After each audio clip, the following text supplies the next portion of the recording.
Welcome back to another technical deep dive here in the debug zone. Today, we're tackling a big question and breaking it down with insights from other users. Hopefully, this clears up some misconceptions and helps you get the answer you need. So buckle up, stay a little curious, and let's jump right in.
And that's a wrap.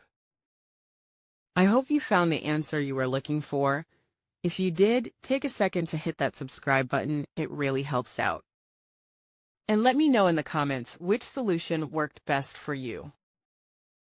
See you next time in the debug zone.